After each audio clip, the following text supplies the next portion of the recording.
Hello and welcome to Open Up Academy, your go-to resource for growing your business. Today we are talking about how you can take a business online. But before we start, let's go over some of the facts which will blow your mind. 1.79 billion people shopped online in 2020, and that number is only going to grow this year. 54% of Amazon's net sales comes from third-party merchants. E-commerce has been there in India for quite some time.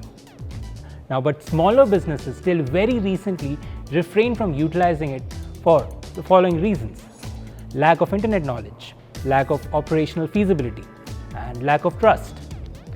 But in recent years, with digitization taking priority and the growing internet penetration in India, businesses have realized the importance of having an online presence. Taking any business online is no longer a fad, but it has become a necessity. But what are the benefits of taking businesses online? Better reach to new customers, better brand building, better business opportunities.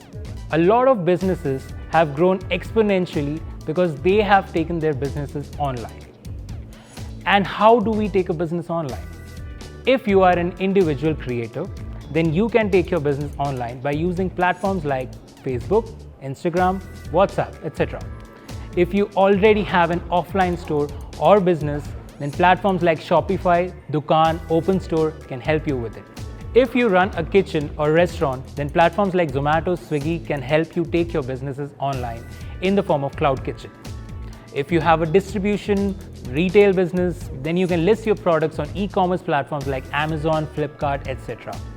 There are a lot of self-care or personal care and even clothing businesses that have grown individually by building their own website and apps like Bewakoof.com or Nykaa. Overall, you can start by listing your business online or Google My Business and engage with your customers by managing and replying to reviews and putting up the latest photos, your store, and managing your business's appearances. So, now that you know about the advantages of taking the business online and how to go about it, what are you waiting for? If you have any more queries, let us know in the comment section below. For more such informative videos on how to grow your business, keep on following us.